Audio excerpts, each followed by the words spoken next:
Konting hinga lang po. In her new era ka na, Blythe, how does it feel? Bagong Blythe, bagong era ng karera. I don't wanna say na bagong life talaga. It's still me. Just braver, I think. Like, mas brave lang ako ngayon to explore. And I'm just more confident and more in control of my career. And it feels good.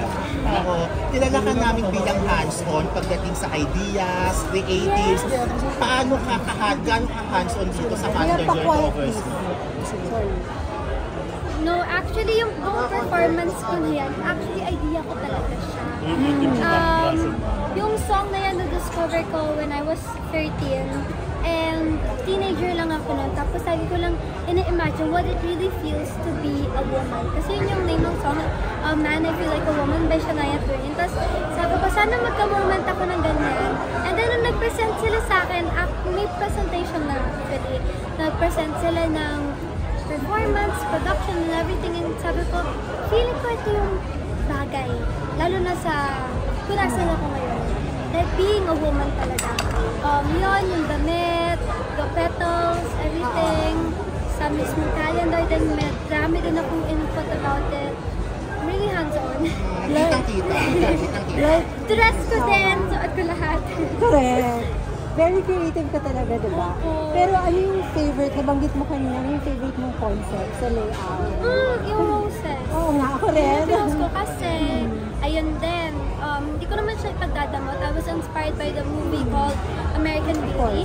And nung nakita ko yung scene na yun, sabi ko, wow, I want to have that moment then.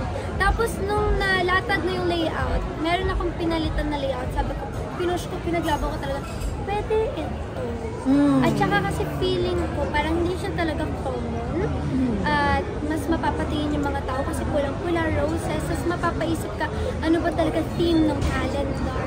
Kasi yung theme actually ng calendar talaga is mga era talaga. So, merong mga Victorian, meron retro. So, ayoko magmukhang parang yung first na ipopost ko, parang layouter pa isipin nila costume, lalo na may hilig ako may costume. So, talaga pinush ko yung roses para lang meron akong isang classic lang na layout. Blythe, parang mas free ka ngayon sa lahat ng ginagawa mo. Yes. Isa na dito yung... Ay! Nakakita namin. Wala yan! Ano yan? Totoo ba yan? Guni-guni nyo lang yan. Imagination nyo lang yan. Masakit ba yan? Wala. Yung alin. I don't know that. Deleted sa memory. I don't know. Pero Blythe, from you mentioned kanina, a month before the shoot, na-hospital ka. Are you okay na? Actually, Overwork? Fatigue? Opo, yun yung nangyari. Actually, it was COVID. Hanggang ngayon pa rin po, meron pa rin COVID. Ngayon may sakit po ako actually.